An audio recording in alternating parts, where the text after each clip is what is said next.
Good evening, and welcome to the Winthrop Town Council meeting of August 3rd, 2021. The meeting is being called to order at 7:08 in the Winthrop Joseph Harvey Hearing Room, and also the meeting is on Zoom. Meeting is being televised by WCAT and will be shown again numerous times during the week.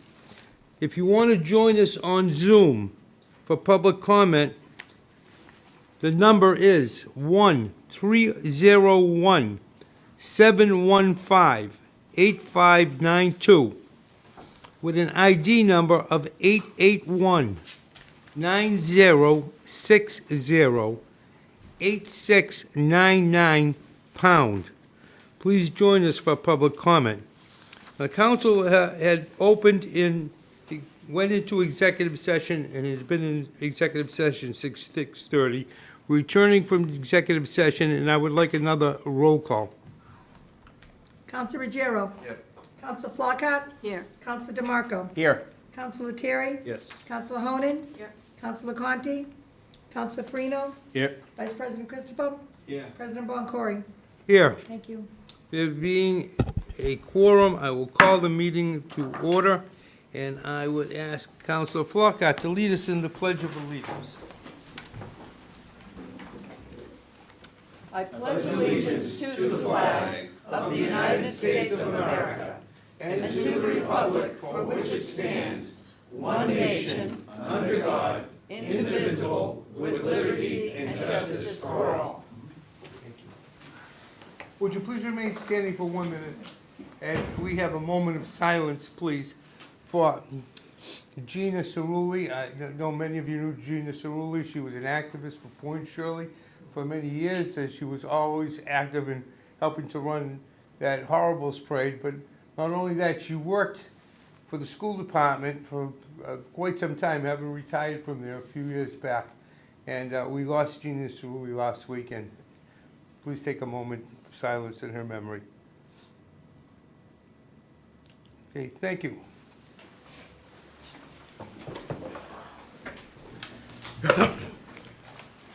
Could I have a motion to approve the minutes of July 20th meeting? Motion to accept?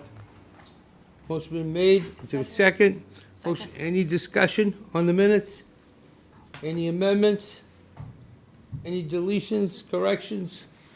Hearing none, all those in favor signify by saying aye. Aye. Any opposed? Okay, moving on, could I have a motion to accept the minutes of the executive committee meeting of, I think, June 20th and July 6th, is that correct? Well, we'll do the first one first, June 22nd. June 22nd. Motion's been made by Council Terry, is there a second? Second. Motion been made and seconded to approve the executive session minutes of July 22nd. Are there any discussion? Council President, Yes.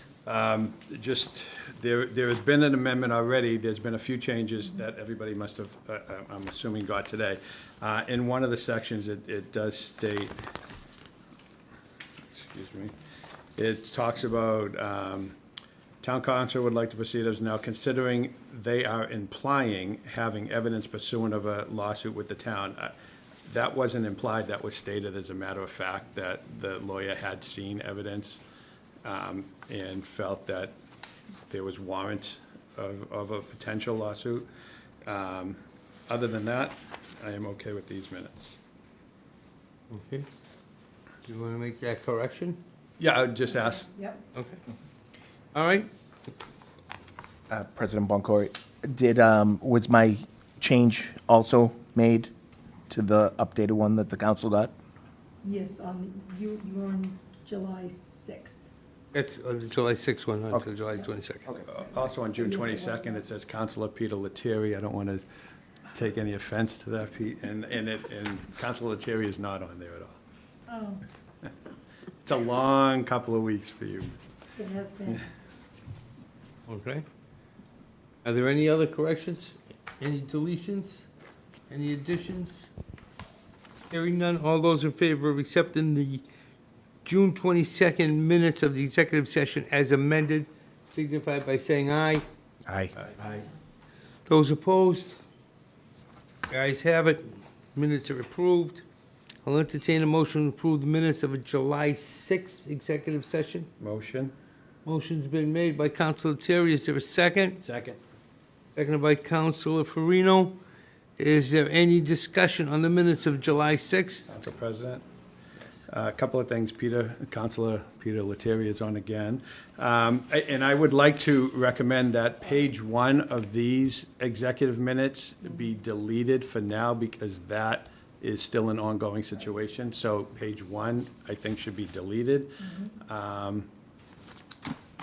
And also, under a paragraph, I'm not sure what page it's on, it says Austin would not go below 9 months, blah, blah, blah. It says he will pay employee share of time, he gets employed. It talks about the insurance, potential insurance costs of the town. And I don't think it accurately reflects which was discussed, which was insurance would be offered if the former town manager received another job that had insurance offered, whether he accepts or not, the town would be off the hook.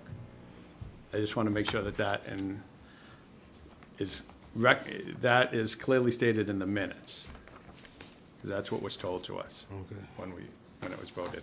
That may be in the minutes, but that's not what's in the contract. But that's that's what was told to us, and So I it don't should know be in the If you contract. want to accept these minutes or wait on these minutes, where you're discussing them before we approve them. Well, if in the open contract's session, already if been they're signed, executive session. I mean, Well, it's just the executive session has not been voted out to be approved, to be released out of executive session. So any redactions or comments about the executive session should be done in another executive session to amend those minutes. As far as the redaction on the other executive session, certainly that redaction shouldn't happen until we achieve the purpose of that executive session is completely over, and then you release those minutes. So there's a process to each executive session. well, the process is, it's completed. But the vote has not been taken to release the executive session. No, minutes. not until the next meeting. I mean, these minutes were voted on in error at the last meeting. I just, because we didn't actually have the minutes. And I just want to I understand they wouldn't be public until the meeting when they're approved by the council at the next meeting, when we approve the minutes. Yes, But, but you're reading from them, so I don't. Procedurally, it should be well, done I'm in just saying executive that session. there are corrections that need to be made. Can we withdraw the motion from the last meeting? To approve the ones from July 6th? No, just Well, for withdraw. that case, it would be from June 22nd and July 6th. Well, we already approved the June 22nd. Well, we approved June 22nd last week, so why should we? Without talking about them. No, I know, but there were no minutes to approve. So so I'd like to ask for an executive session to go over these minutes. Okay. So they're not approved. So the motion to approve the minutes has been withdrawn. We will have another executive session in which we'll approve those minutes. Okay, For both sets of minutes. all right. All right, under our general information and recommendation, I just want to make everybody aware of one thing, and that is on July 30th, the governor put an order in, and he's issued a new mask order, which is in accordance to the governor's orders. The town of Winthrop has been following the governor's orders, so I want to make it clear that we will be following the governor's orders and endorsing his new advisory. And his advisory is that fully vaccinated individuals are advised to wear a mask or a face mask covering when indoors and not in your own home if you have a weakened immune system, or if you are at an increased risk of severe disease because of your age or an underlying medical condition, or if someone in your household has a weakened immune system, is at an increased risk for severe disease, or is an unvaccinated adult. Masks are still mandatory for all individuals on public and private transportation systems, including ride shares, livery, taxis, ferries, MBTA, commuter rail, and transportation stations, in healthcare facilities, and other settings holding vulnerable populations such as congregate care centers. And that's the governor's new proclamation, which will be followed in Winthrop.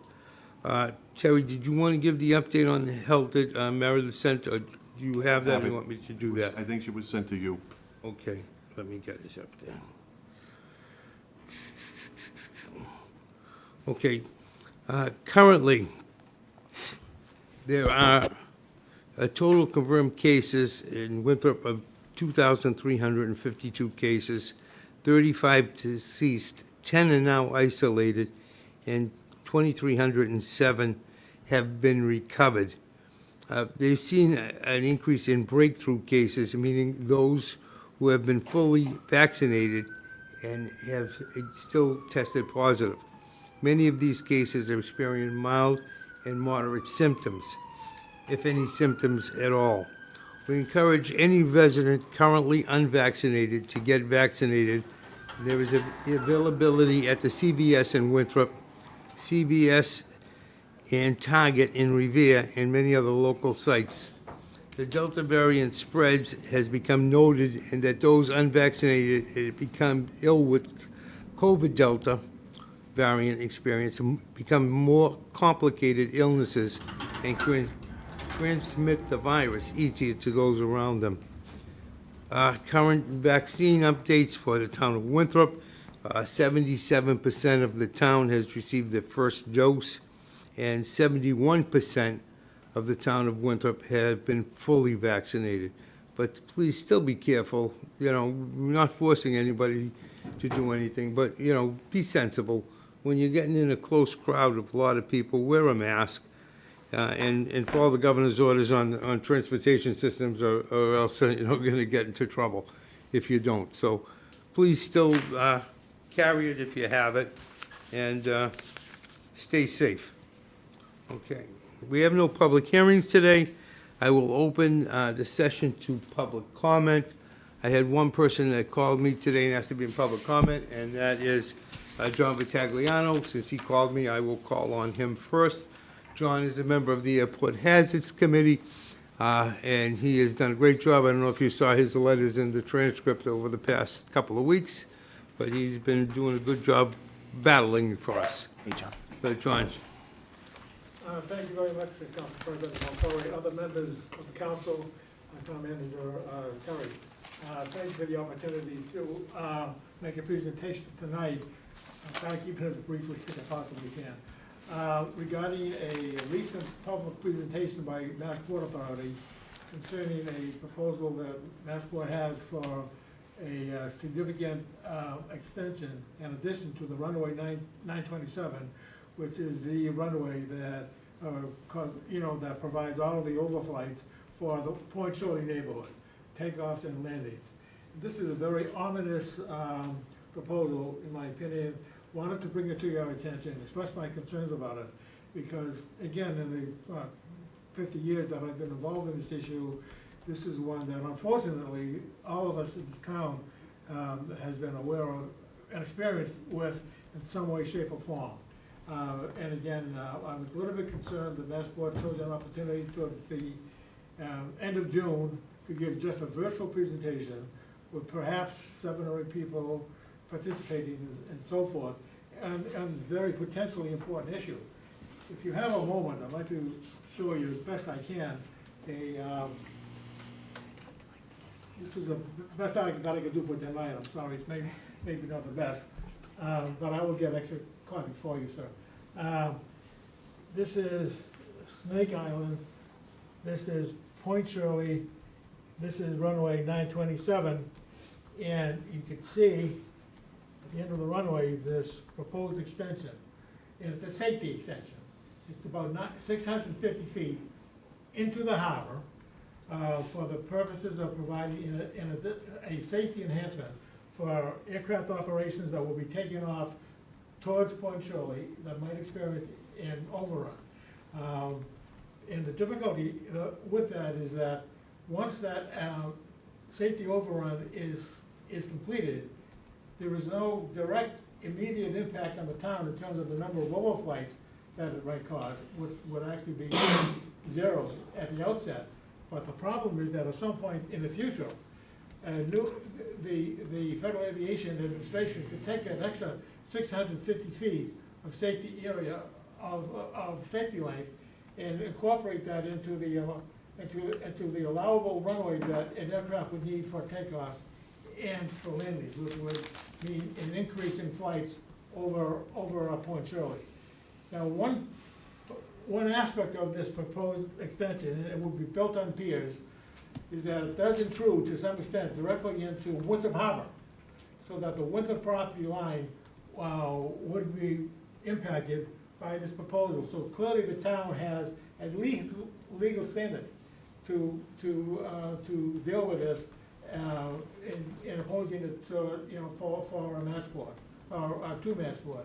And I strongly recommend to the town that the town take all necessary measures to oppose this proposal, because it's, frankly, there is no benefit for the town of Winthrop in this whatsoever, but with some potential significant environmental threats, basically in the form of potential additional overflights over Point Shirley, which are much too high right now, as we know. And that's my concern. Wanted to bring it to your attention, and I appreciate the time. Thank you. Thank you very much. I think you want to ask a question on public comment? Okay. I think we should set up a meeting with John Terry to discuss this on another date as well. Okay. Give him a scheduled time we can meet with him. Go ahead. Of the 650 feet, how much of it is into Winthrop Town property? Do you know? Yes, I've been looking at that. Of the 650 feet, from the measurements that I made, at least 400 feet would extend directly into the Winthrop town boundary. Okay. Right, exactly. And that would be the piers themselves. And then on top of the pier, again, would be constructed this safety overlay, for any aircraft that might run into some kind of a takeoff problem. Okay. Thank you, John. Thank you. Go ahead, Barbara. It looks like the planes taking off would have to make a slight left turn to do this? No, sorry, this is. Are they gonna route the takeoffs? No, there is no proposal to change the flight track itself. The runway itself points right at Point Shirley, as we all know, unfortunately. Right. And that 927 orientation would not be changed, by this. This printing on the photograph might account for what you're talking about right now. Yes. Again, this is a direct copy, by the way, of the Massport presentation. I wanted to make sure that it was as accurate as possible for that reason. Okay, So there would be no change in the in the orientation of the flights. okay. Yeah? And what is the stated purpose for doing this? It's all safety? Additional safety. The FAA regularly revises its safety standards from a variety of perspectives. In flight, for example, for the airlines themselves, but also for the airports themselves. Not a bad concept per se. In fact, when I was on the Massport board for years, one of the things that I did in working with the town of Winthrop was to incorporate two additional runway safety areas. They ended up being like boat ramps at the end of the runways across from Court Road, where I grew up, and also at the end of 927 that is now in place. So those boat ramps were there and put in place to help, for example, an aircraft that might have a problem on takeoff to actually float, to actually go very gently into the water. So this is a new, though, FAA requirement, not just for Logan Airport, but for all airports across the country, and they need to be evaluated on a case-by-case basis. Thank you, John. And I think what you're getting at is that we should be receiving some remuneration if they're putting pylons on Winthrop property and putting land above it. So maybe we could look into that, and we will look into it. Thank you, John. Thank you very much. Kathleen, I think you had your hand up next? I did. Kathleen, I'm sorry, sir, sorry, excuse me. Can we move one of the mics over? Zoomers can't hear public comment. Do we have a movable Yeah, mic? this one right here, and we can just Put it on the table. Okay. Sorry. No, that's okay. Yeah, and Kathleen, come up to the mic if you want. We want you to be heard. Hi, Kathleen Capuccio, 49 Waldemar Avenue. I, pursuant to a Freedom of Information request, received Mr. Faison's separation agreement, and there is a mistake in the agreement that really needs to be rectified. It's in section 2C of the agreement with regard to the generous financial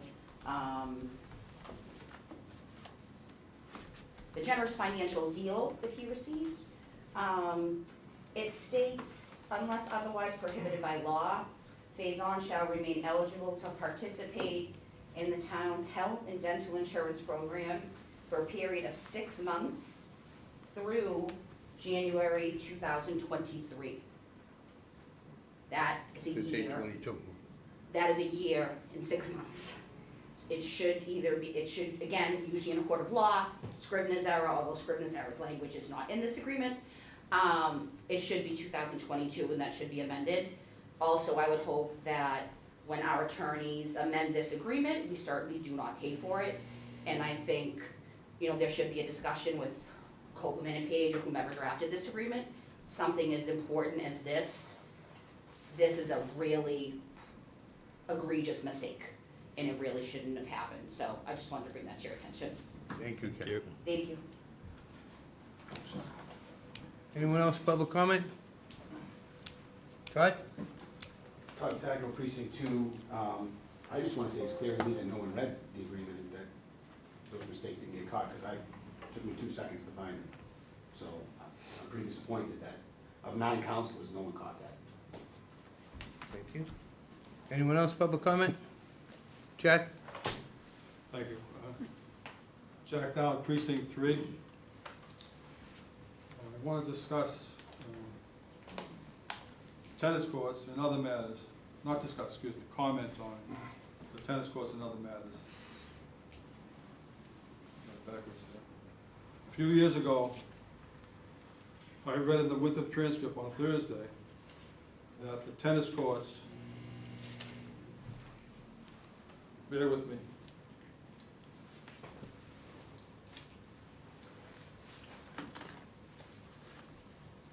don't deduct 30 seconds.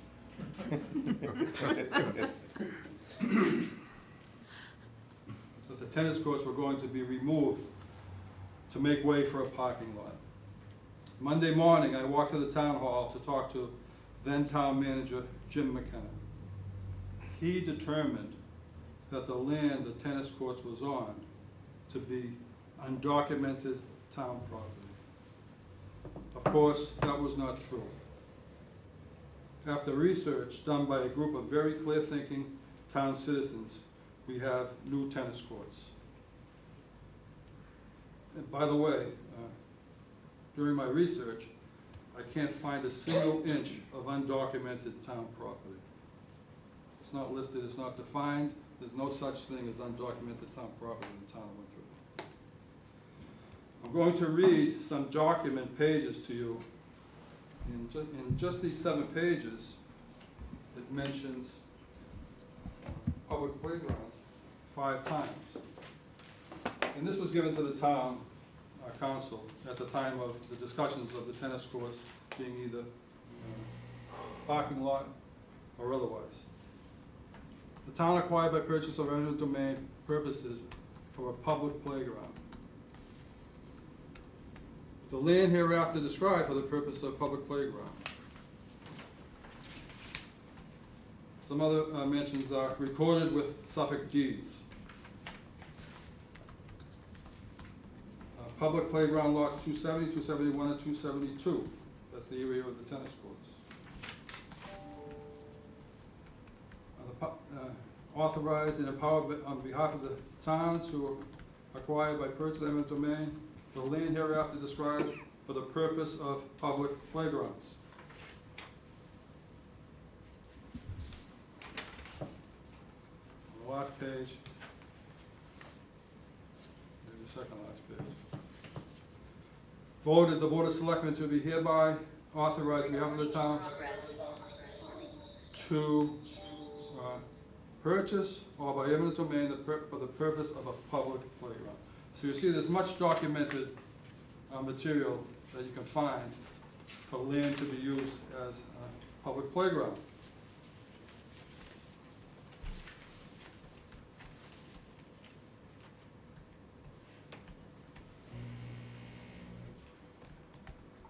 I'm talking about the tennis courts because this same issue pertains to Ingalls Park. The same type of information is available to those people who are willing to take the time to do research.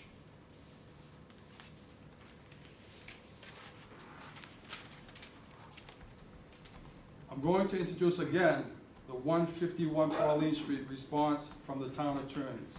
This is what I had in the last meeting. I'd like these pages to be noted in the minutes of this meeting. I would also like this response to be on the agenda of the next town council meeting. This response should be talked about so all people can understand the words written on these pages. Thank you. Okay, thank you, Jack. Thanks, Jack.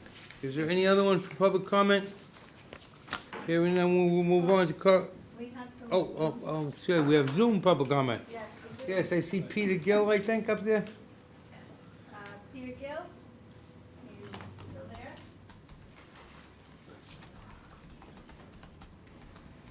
Peter, are you there? He's muted. You're muted, sir. I can only ask.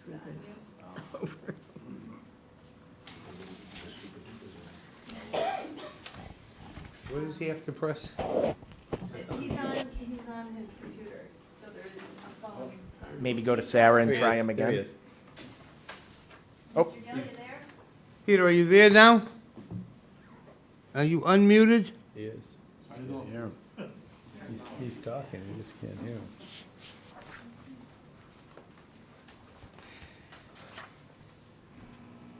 Looks like he's having an issue because it looks like he's talking, but we can't hear him. No. Where's your volume button? Okay. Check your volume button on your laptop. Mr. Gill, you there?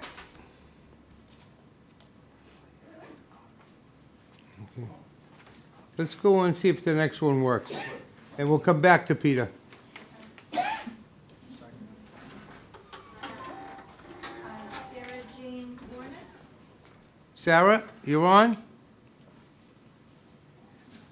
it's on.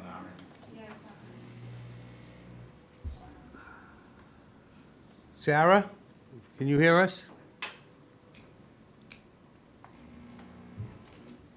Do you want to try calling in? Oh, no. Is it X'd out? Is the volume X'd? Bottom right? This is the volume button here. No, I'm looking at the computer. See the bottom of the computer? Icon at the bottom right of the computer. Yeah, it's the volume on the computer. Yep, Yeah. that's it. No, 100%.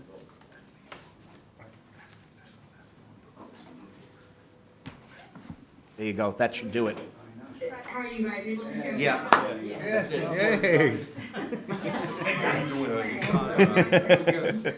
Sorry, Sarah, but go ahead. Thank you. So this is Sarah Jane Fornes. I am in Precinct 6, and I'm calling in to voice my support for the ferry.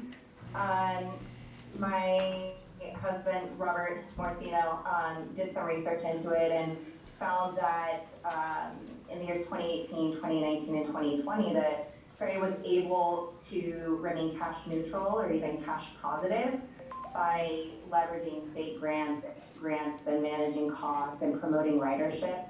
And I would just like to see continued support for the ferry, especially because 2020 has been such a difficult year, and we're just getting back into the swing of things in 2021.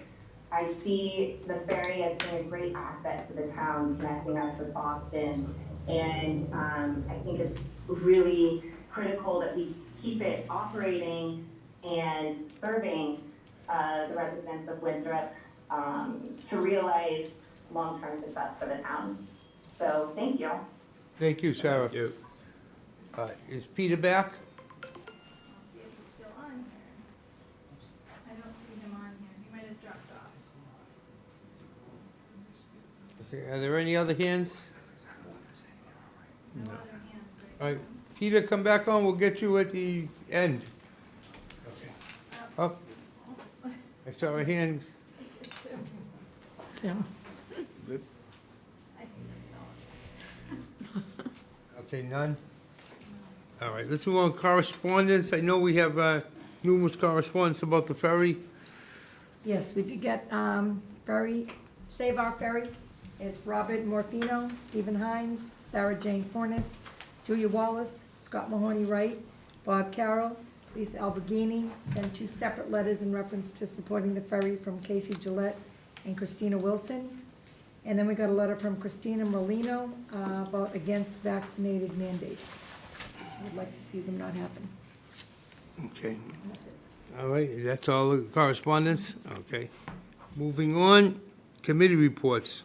Can I first have a committee report from Rules and Ordinance? Sure, so we met earlier tonight and last Thursday. We took up a new solid waste ordinance as well as a flag policy.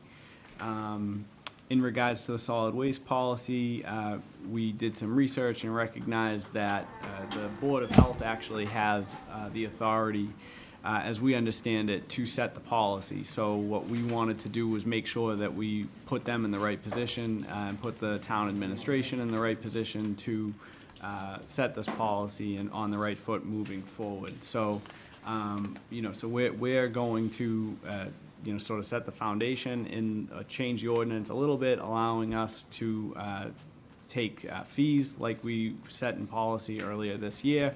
And the Board of Health will be the body that sets the regulations for how trash gets picked up over the next year. In regards to the flag policy, we also had made a draft policy that the applications and whatnot would go through the town manager's office. We drafted up these policies, and we'll be presenting them at the next meeting after we get legal recommendation on what to do on each of them.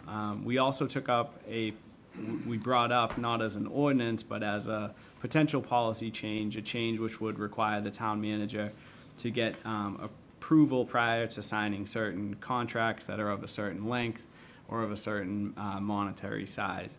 I think that the members agreed that this was something that we should look into, and the committee will be pursuing this in the coming weeks, and that is our report. Okay, thank you. So those items will not be discussed under old business, flag, or trash? Not a, This meeting, right. not a specific recommendation, no. Okay. Moving on, Capital Assets Committee. Yes, we have a report. Capital Assets Committee met on August 2nd. We had myself and Councilor Terry, Superintendent Lisa Howard, Director of Parks and Recreation Sean Driscoll, and Finance Committee member Karen Chavez. We discussed what situation the Miller's Field going forward, the best possible scenarios, and we decided to table any discussion on that until we have the proper meeting with the town manager and also Director Calla, so that we could further explore financial options for future maintenance programs of those fields down there.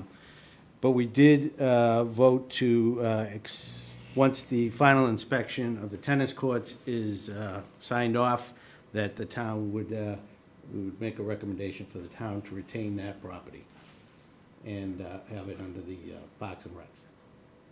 Okay, is that date been assigned yet? Do we know when that is? Yeah, Councilor Terry? Yeah, there's going to be a final inspection, or there's going to be an inspection from the engineer on Monday afternoon. The inspection will verify any punch list items that still haven't been completed. There are, one that I know of with puddling in regards to one of the walkways. Those will probably take no more than 7 days to address. We've been told that the courts themselves seem fine. There's going to be a new lock installed on Monday, which is going to coincide with the locks from Ingleside Park. It will be run in conjunction with the same thing. Obviously, as Councilor Farino stated, even with the town retaining ownership, the schools are going to have, an MOU with the town. They're going to have complete access to any time that they need it, whether it be for practice, whether it be for a tournament, whether it be for a game, a match, or whether it be for a playground-type atmosphere for a gym class. So the feeling is that we're going to have an inspection with the engineer on Monday afternoon. There'll be a few minor punch list items until that is turned over, which we are expecting it to be turned over and open and ready to go the following Monday. We'll have more if there's any other information on It that. can't be we'll have it. open while the They feel that Parking what lot. we've been told by our contractor is that, you don't want to have the town take ownership until the punch list is completed, because if something happens within the park and, a net or something happens, then we're responsible for it, and we want to make sure it's turned over to us in 100% shape. So, the courts themselves are done, courts are done. I inside know and there's a done. puddle in the We're parking waiting lot. for a windshield that I think is coming in the fall. But there's a couple of minor punch list items, and until those are done, which I was told less than 2 hours ago that they should be able to be taking place within a week, we should be good to go. All right. That was the rest of the committee report. Are you gonna be making a motion under old business to turn it over to Parks and Rec? We can make a motion. Well, I I don't just don't think the think it motion goes was to Parks and taken Rec, over to it's Parks and whether the Rec. I town think or it the was just school. retained to the, Yeah, I'm sorry? it'd be under the, I think we're saying the All same right, thing, all Jim. right. All right, so that's the end of your capital assets report, but we will take that up again under old business. Do you want to report on your precinct 2 meeting? Yeah, we had a meeting. The majority of the conversation revolved around maintenance in all forms and shapes, whether it be trees, Center Business District, Miller Field, Ingleside Park, and what's going on down there, and why that's taken, much longer than we've all wanted. So, there was discussion on the water and sewer, on the study that was done, and the fact that we really haven't seen a report yet that we thought was coming a while ago on the final report from the water study. We also, obviously, as was brought up in public comment, talked about the ferry and the economic impact that potentially could have for the town, too. So a lot of the talk revolved around maintenance and including the Center Business District, which is going to require the town to be proactive about it, to maintain this basically $13 million asset that we're creating. We don't want it to go to heck in a handbasket. We want to make sure we maintain it, and that has to be discussed. Thank you. Thank you. Council President? Through the council president to either Councilor Farino or Councilor Lettieri, I just want to get some clarity. What's going to come up under old business is going to be the tennis courts, not Miller Field. Is that correct? Correct. Okay, thank you. Okay, moving on, town manager's report. Good evening, everyone.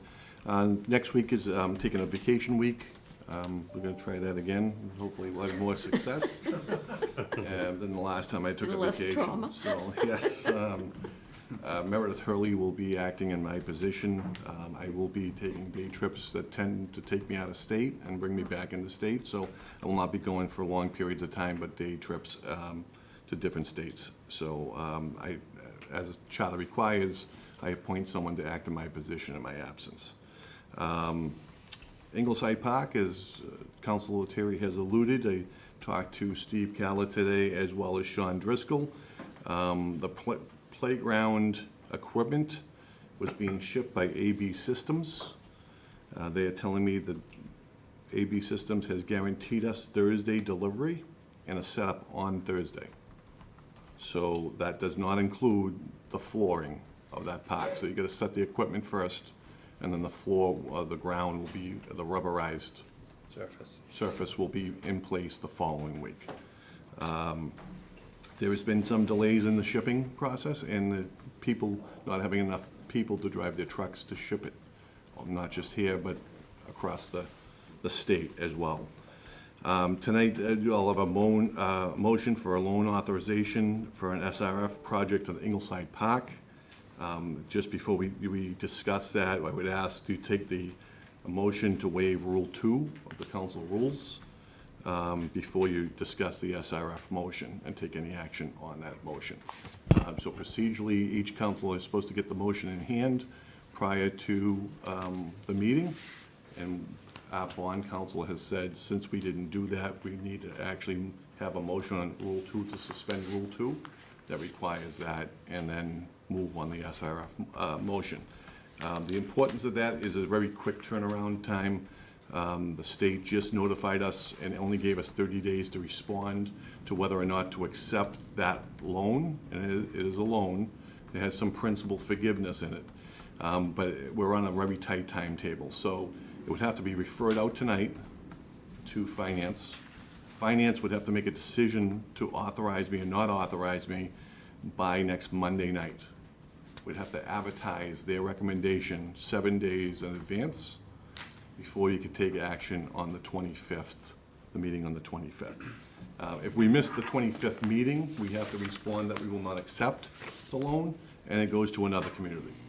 So I know it's $9.9 million. I know the project has been on the table since I was up in the town manager's office in 2017. This continuation, it was something that we applied for, and we didn't expect to get it this quick, but other communities dropped off their projects, and so it kind of came up to us rather quickly and not expectingly. And that's why it's on the motions tonight as they are. We still need to have full funding of the dog park and maintenance shed. We haven't addressed that. I've been authorized to go ahead and sign the contracts, but we have no funding in place for the $150,000, Steve, approximately, that is needed still. 125. Lewis Lake Emergency Repairs, the contract has been awarded de-for-lease. However, there may be 4 to 6 week lead time on actually construction supplies. So that project will move along. We might have to file extensions for our emergency DCAM waivers to see if we can get extensions. I mean, it's no fault of the contractor or us that these delays are happening. That Lewis Lake project did come in over expectations. That's a $450,000 project. My plans is to use the ARPA's money, which can be used for water, drainage, and sewer, to pay for that project. Bartlett Road project, Director Calla has informed me that there's a water and sewer pipe on Bartlett Road that is probably about 2 years away of failing. It's $1 million. I asked them to explore that project and get a engineering cost on that for us to consider using ARPA's money for the Bartlett Road project. That's the ocean side of Bartlett Road. So that's the water and sewer project as well. Again, if we wait 2 years, then we don't have the reserves to back that project up. We don't have borrowing opportunities from MWRA until 2030. So I asked them to tell me what's the most pressing issues that are going to be defective soon, that we can take off and maybe potentially use ARPA's money to, so we don't have to keep on increasing that water and sewer rate going up. I'll do a walkthrough of the center with Councilor Christopher and Steve Calla and members of the tree committee. Councilor, is that correct? Mm-hmm. And we'll look at what's being planted down there and potential for more trees to be planted. Again, I talked about the motion. Our next meeting will be asking the council to declare real property to be available for disposition, and that property is on Veterans Road, and it's adjacent to a building across from the playground and in between the fire department. Really, it's a small parcel the town owns, and there's one person probably could use this parcel, but no one else. But we have to, according to our ordinances, declare it ready for disposal, get appraisals on it, and then put it out under an RFP process and have people respond to it. So I'll be ready to present that at the next meeting. I'd just like everyone to start thinking about it. RFP on the middle school, I have consulted with a commercial real estate corporation who's helped Andover dispose of real property, town property, and also Brookline. They do a lot of work with Mass General, Brigham and Women's, and a lot of nonprofits. I'll be bringing forward a request for funding to fund that contract, which helped the RFP committee. My initial conversations with them really got us thinking about whether or not we're ready to even have an RFP committee. That we soil tested, and do we know what the soil is? Have we done a traffic study of the area? And these are the questions they asked me, that we really need to onboard professionals that do this every single day. We dispose of town property, maybe of this size, maybe once in a lifetime. We want to make sure we get it right. So we'll bring that motion forward, and finance can evaluate it, and we'll see where we go. Ferry is, I know everyone's passionate about the ferry. I know everyone is committed to the ferry. We were able to balance in 18, 17, and 19 from getting those loans for the state, but we never put a plan in place when those loans were going away. Those loans I have no commitment letter on my desk as of this morning, or tonight as I came down here, from the state. I've been told unofficially that they will fund some portion with some conditions, but I have not received an award letter from DOT. So I'll be, before I go on vacation, trying to track down that letter and to see if we have enough money to make it through the season. That's my goal. But again, we need to have a plan next year, how are we gonna run this? Because the state is gonna tell us. They've funded it since the inception, and they're not gonna fund it anymore. So any reserves that have been left over has been left over from prior years' grants. And those reserves are maintenance reserves. So I know everyone says, well, we looked at the budget book, and the budget book tells us this. Well, those are all grant dependent. The system has been never self-sufficient since inception. I urge people to look at the 2017 report that's still up on the town website and go through that. Again, we'll post up my intern's presentation. He's gonna update it to date before we upload it. And just on that note, my intern will be leaving on Thursday, so he'll be sadly missed. I was hoping that I could keep him through the school semester, but his school is in Amherst. But he's been a great assistance and help on a lot of the financial spreadsheets and crunching numbers and contract projections for me. So taking a lot off of Robbie's plate, and Robbie has enough to do. So we'll be looking for a new intern. Thank you. That's my report. Okay, thank you very much. Anybody have any questions?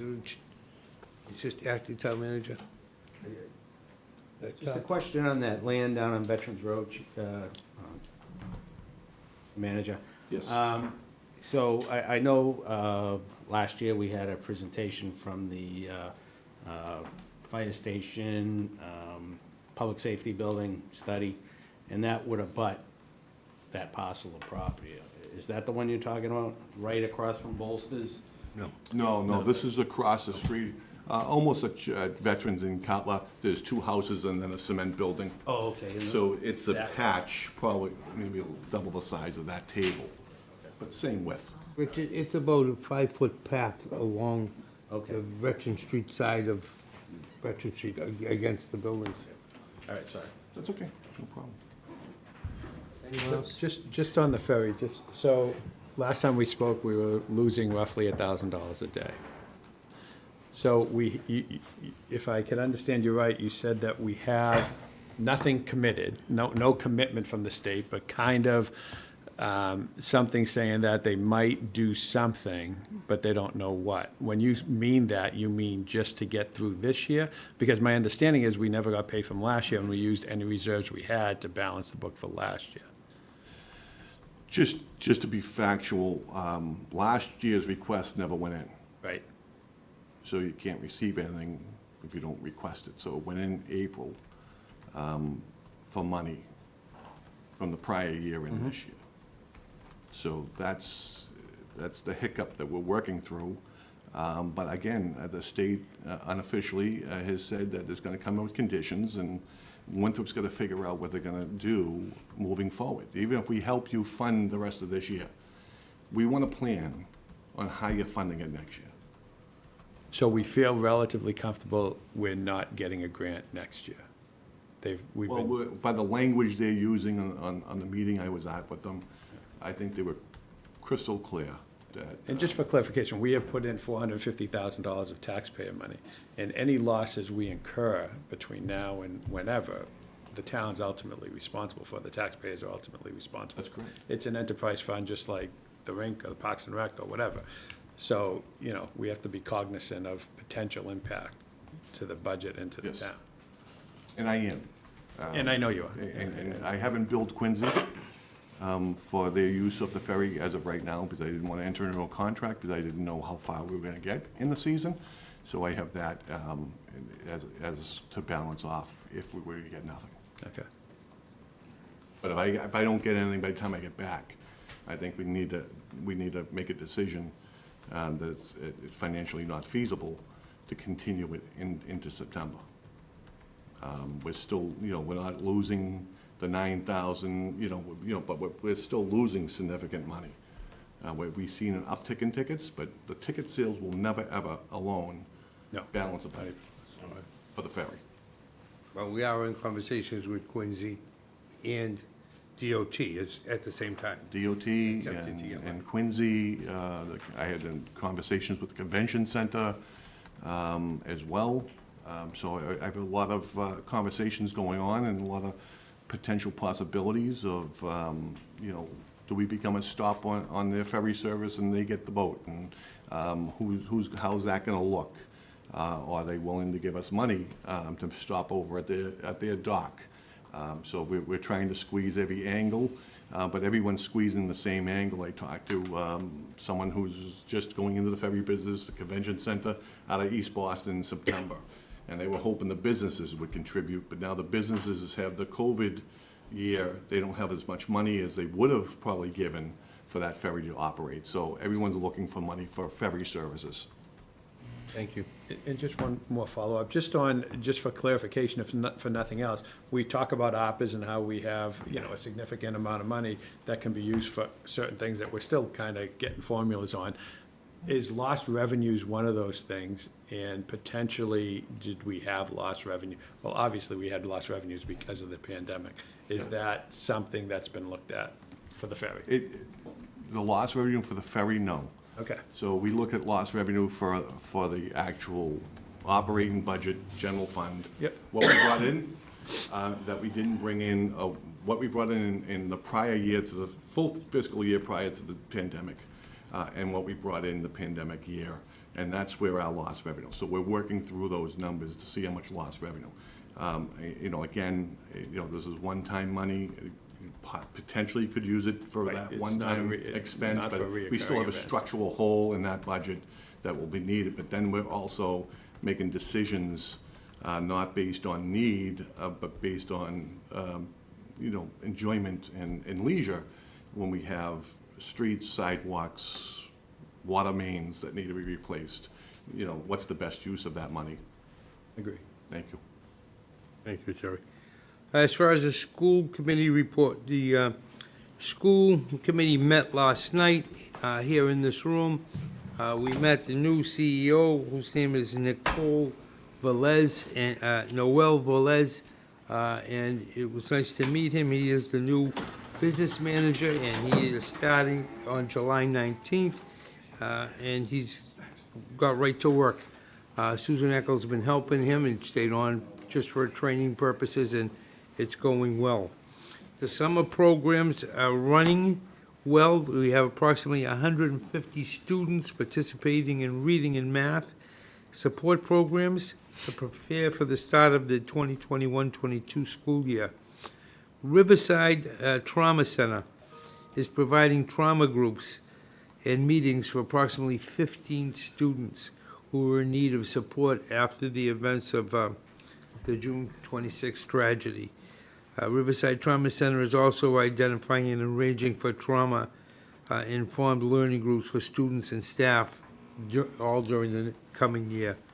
The superintendent is now reviewing the DESE recommendations for masking in the school. The recommendation came out We all received a copy of it yesterday on the school committee, but we have not voted to approve or disapprove the recommendations that come from Nessie until after the superintendent meets with Mark Waring and comes back and reports to the school committee at the next meeting as to what her thoughts are. But Desi was recommending masks for kids pre to 6, and then for kids over 6, masks if they were in a situation where they were not vaccinated, and no mask if they were fully vaccinated. But the school department hasn't voted on that yet. Moving on to old business. Does anybody have any questions about the school committee meeting last night? Hearing none. Under old business, the first thing on there is management of Miller Field and tennis courts, and I'll call on Council Farino and the Capital Assets Committee. So as I stated earlier, the town would retain the tennis courts, and they would be under the management of the Parks and Recreation, and the maintenance of them would be the Department of Public Works. Okay, are you making that in the form of a motion? Yes. Okay, motion's been made, and it's coming out of committee? Is that correct? Yes. Okay, so it's come out of committee, it does not need a second. Is there any discussion on the motion? Council President? Yes. I think, I'd like to alternate, just, what we're really trying to do is have the ownership remain with the town. Correct. I think everything else has to be worked out as terms of maintenance and everything else, but the town's gonna be responsible. We would ask the interim town manager to enter into an agreement with the school to make sure that they're given all the proper time that they need, proper signage for that, but this is just to, maintain ownership of the property. Right, then it would fall And onto then the town manager. we would have to, right, we still need to discuss how it's gonna be managed and maintained and such. But that's all administrative. Yes. The policy is what we're setting right now, and the Right. policy is that this council feels that it should remain with the town as far as the tennis courts. Is that correct? Yes. Is there any other discussion on that motion? Hearing none, all those in favor signify by saying. Okay, Can I just ask you a quick question? yeah, sure. Only because DPW was mentioned for maintenance. DPW has never maintained the surfaces of basketball or tennis courts. Our maintenance is some cleanup efforts and some grass cutting on the perimeter of these courts. Saying that DPW is gonna be responsible for maintenance it's not feasible. I don't have it in the budget, I don't have the manpower, and we've never, been responsible for servicing and fencing and lighting within the court, so I don't know why we'd be responsible for this court and not the Ingleside Park and the Coughlin Park. Those have always been Parks and Rec, and then the payment's been through however it was funded. It was never funded out of the DPW's budget. Well, who's been taking care of the court at Ingleside? Well, that, Parks and Rec, there's an Ingleside Park fund, the maintenance fund. again, that will be the day-to-day operational duties of the town manager, would designate who needs to do what, when, and where. But those are correct, but, we have through the DPW contracted with fence companies that bring them in to maintain our service companies. Sean Driscoll maintains the All through surfaces. special articles, though, not Right. through DPW operating budget. I just wanted to be clear with. Okay, but that's all administrative. You said maintenance, I not don't capital repairs. So the maintenance, Sean, we discussed it with Sean last night, and he said the weeds and stuff like that may grow up, that kind of stuff is what you do now. That's It's landscaping. exactly I what just- you do now. okay, just Right. wanted to make sure it wasn't. Yeah, nothing more Yeah. extensive than what you're already doing right now. Just, Council President, just to be clear, I think with Millerfield, how the disposition ends up and with the tennis courts, what we're saying and what CBD is we need to come up with a plan as to maintaining the assets we had. We're just putting, $10 million into that football field, tennis courts, and some other work that was done. 13 million in the center. The thought is we have to maintain these assets. We know and we discussed that DPW doesn't have the personnel right now to do that, but we have to come up with a plan as to how to maintain them. And that's, I wouldn't disagree with you, and I hear Mr. Calla on a daily basis talk about CPD and 5 years out what I'm gonna need for maintenance and where the money's coming from, so we're on the same page. okay. Just as long as, once we set a policy that the town is gonna own something, it has gotta be maintained. We can't just let it fall And as apart. long as the council realize that when it comes to capital expenses, that, you know, and vote yes, Yes. we'll maintain them. Okay. All those in favor of the motion signify by saying aye. And the motion is to turn over the tennis courts, the new tennis courts to the town. Just to maintain with the town. We're not- All right, all those in favor signify by saying aye. Aye. Aye. All right, motion carries. Moving on, there's also, under old business, a conversation about the dog park and the shed. Steve, can you give us an update? Excuse me, an update, please, Steve? Yes, so we received the executed contract back from United Construction Corporation.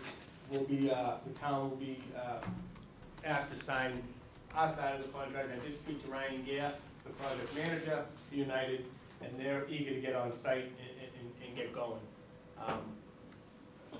So we should be able to hit the ground running, you know, once we get our contract on our end signed, they should be able to mobilize within a couple weeks and stay on it.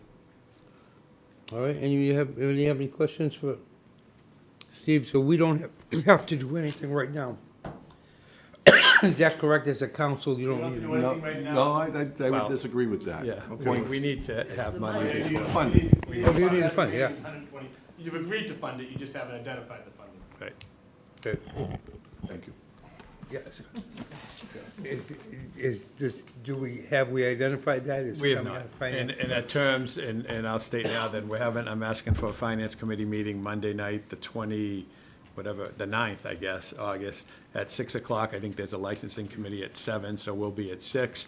And, we'll have 2 items on the agenda. We'll have the dog park and golf shed, and we'll also have the Ingleside Park issue. I do ask for Steve to be there, and I do ask the town manager through the town manager to Robbie to make sure that there is all the information we need in terms of Ingleside Park. That's a big number for a loan in terms of tax consequences, potential maintenance of that and all that. If we're asked to make a decision quickly, we're gonna need those numbers.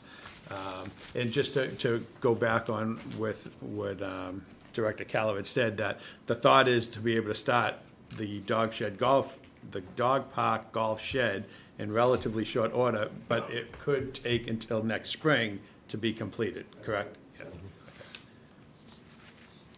Okay. Just keep in mind supplies, like if, we're talking 8 weeks with materials and supplies, so the quicker we have a funding mechanism, quicker supplies can be ordered, material supplies, and then they're there when we build it. So we need that leadway. Okay. So we'll keep that on the agenda for next meeting, please. All right, the next, under new business, we have fiscal year 21 year-end budget transfers. Have you seen them yet? Has Finance Committee voted on them? Did you miss a They're couple? under new The old- business. No, but the old, are you done with old business? Yeah, we're done with flag policy and And trash. trash ordinance, okay. Because the committee reported they weren't ready to make any recommendations on either. Yep, so the end year are gonna go to finance and add it on that meeting for Monday, Okay. All right. Have you, along with the 147,000 from 7,000 for the capital I think we're gonna make that stabilization. meeting 5:30 instead of 6, okay, if we wanna get out by 7 for licensing, okay. And the third thing is also referred to is the finance. approval of funding of $9.4 million for an Ingleside Park project. So I will refer all 3 of those motions to finance. Okay.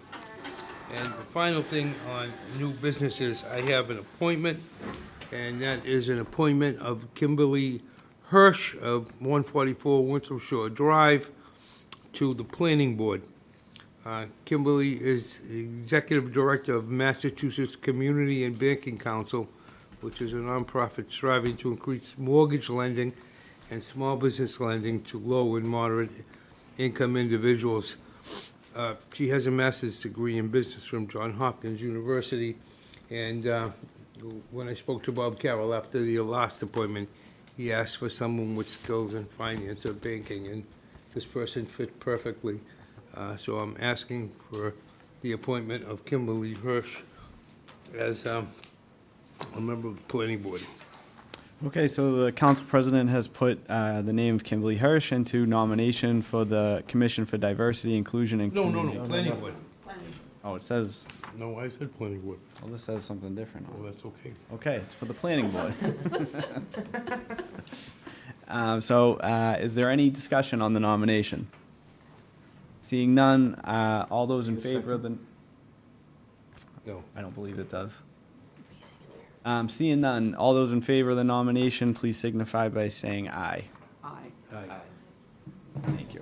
Congratulations, Kimberly. Are you online?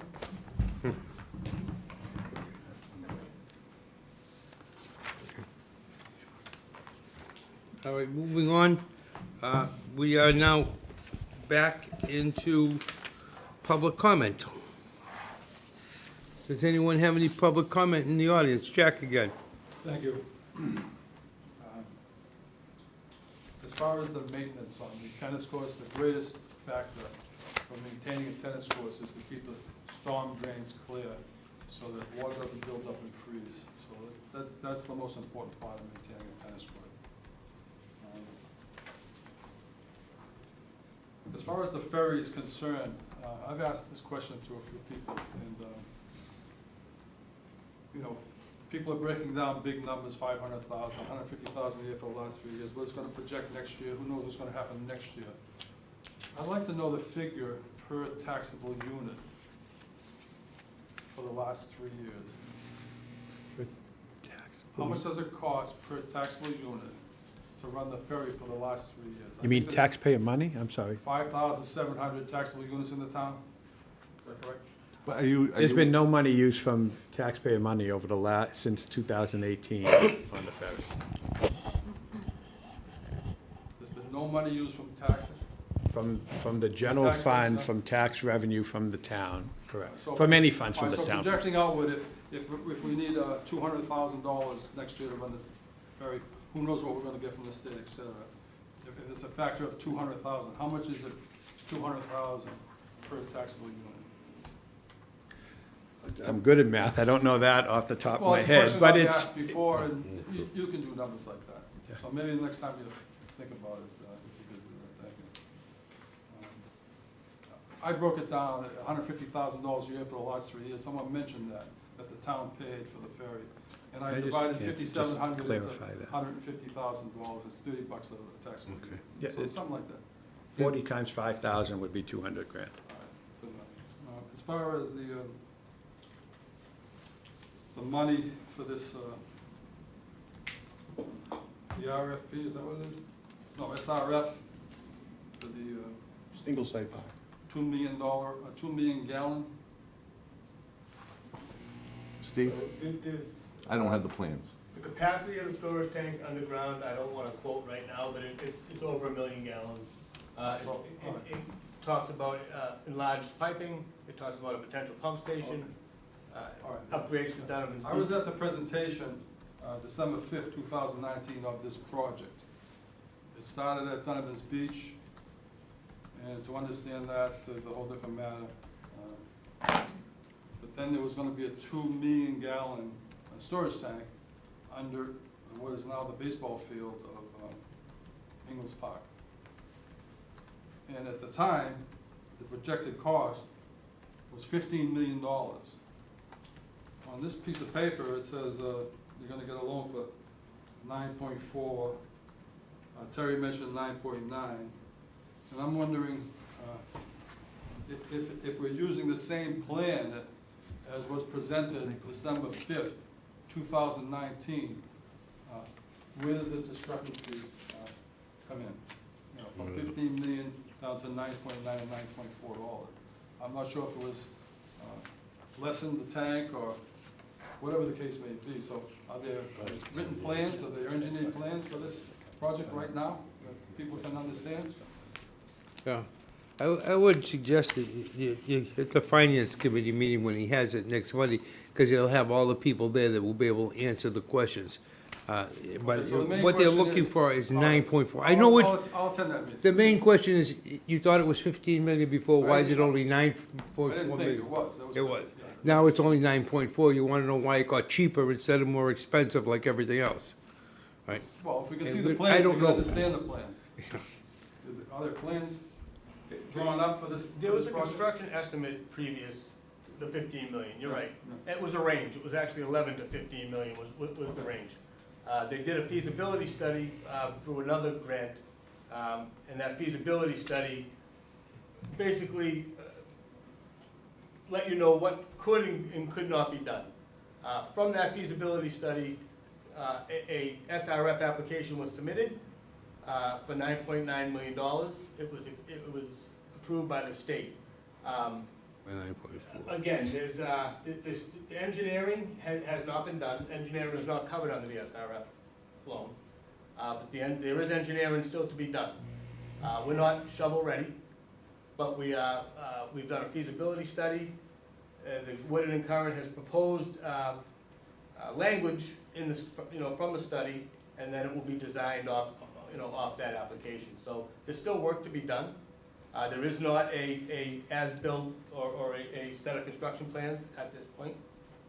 And Okay, thank you. You're welcome. So, we're asking for a specific amount of money for a project that is not designed, okay?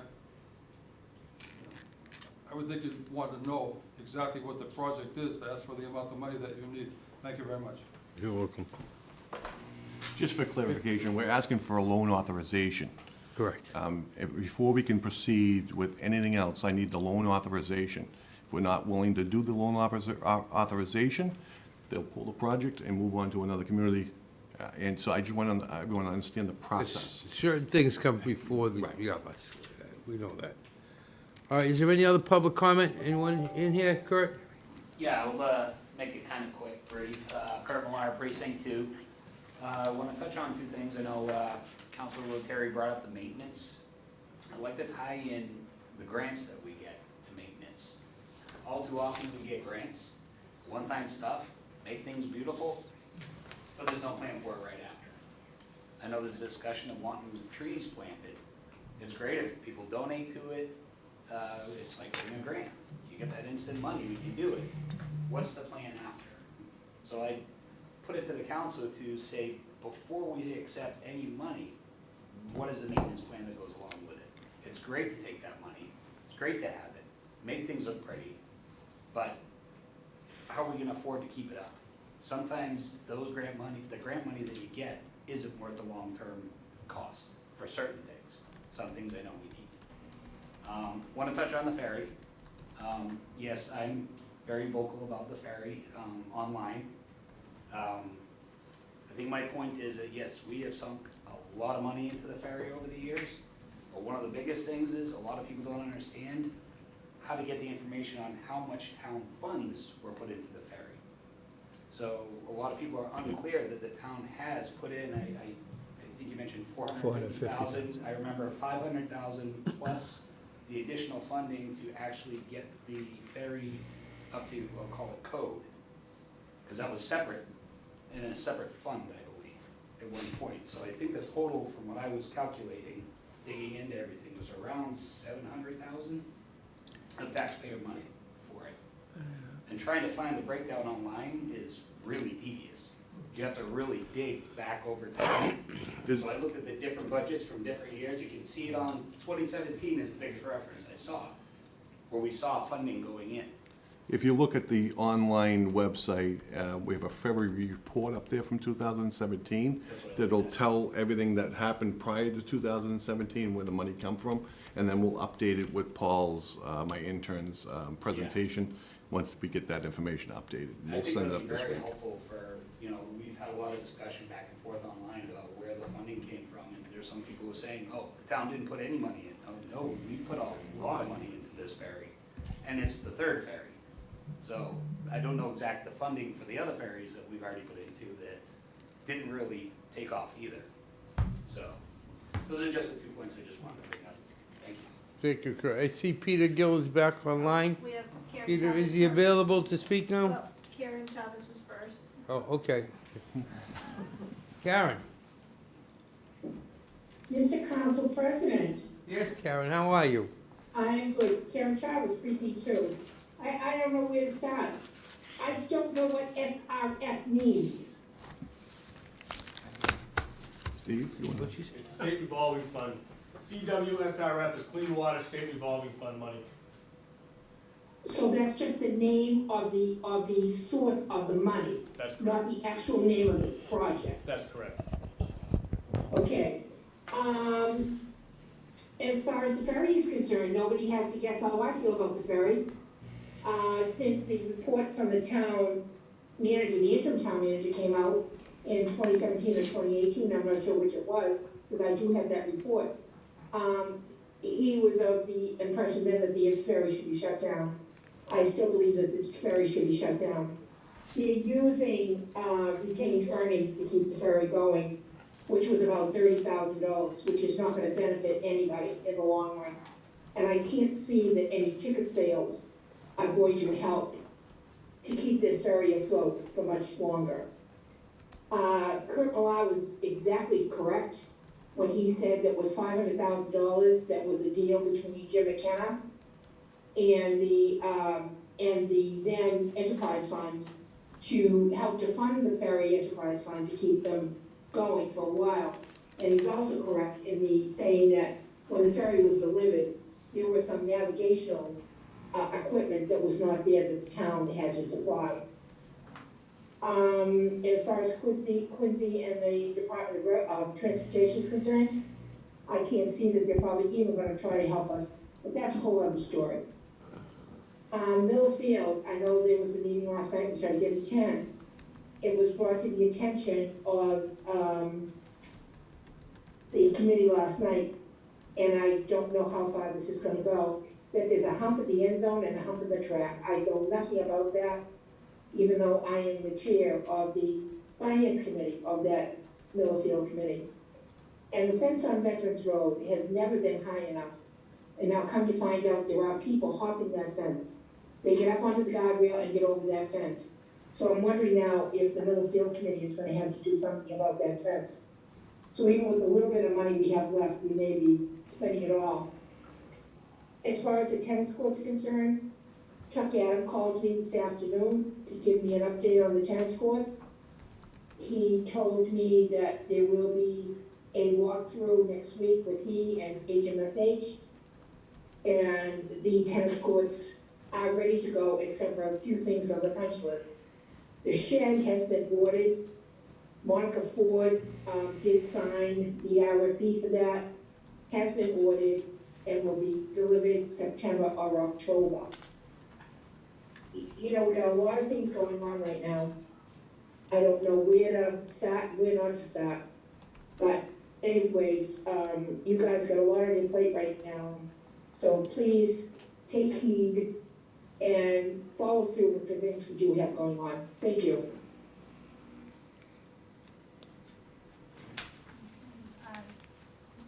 We have Peter Gill. Mr. Gill, are you there? Again, only to apologize, that was my phone was malfunctioning. I wasn't calling into public comment, so I apologize for the confusion. You're on, Peter. He doesn't have He's anything. all set. He's done. He's all set, Phil.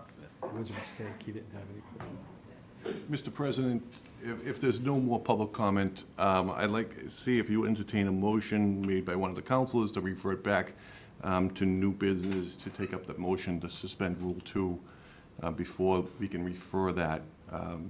Bond counsel has said we have to suspend Rule 2 of the council for this meeting. That was sent, which was sent? You don't have that?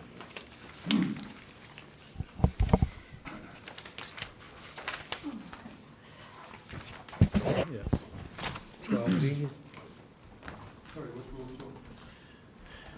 We have to suspend the rules, so it gives us the ability to refer it to finance for the 9.9, 9.4, whatever it is, 9.9 million. Yeah. So if we just have a motion to revert back to new business for. I'll make a motion to refer back to new business. Motion's been made to refer back to new business. Is there a second? Second. Motion been made and second to refer back to new business. All those in favor signify by saying aye. Aye. Those opposed, we're voting so ordered. Councilor DeMarco was on. All right, that's good.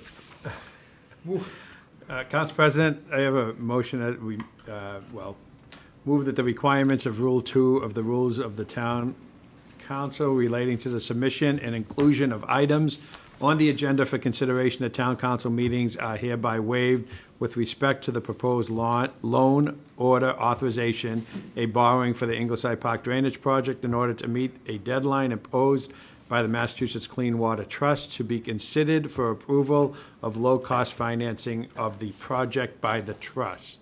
Okay. That motion has been made. Is there a second? Second. All right, motion's been made and seconded to that the requirements of Rule 2 of the Rules of the Town Council relating to the submission and inclusion of items on the agenda are hereby waived. Is there any further discussion on that motion? Yes, Council President. So this is going to finance, is it coming back to the full council? Is that? Oh, yes. Okay, so why do we need to? We need to suspend the rule because it can't just appear on the agenda. Motion, it actually itself must hit the council's. The motion itself, I'm Yeah, sorry. must Okay, hit got the it. council's hands, so they have time to review it before. Okay. The motion, it's not just the matter. Okay. Okay. And I'd ask for a roll call vote for this. Any other discussion? Hearing none, all those in favor signify by saying aye when your name is called.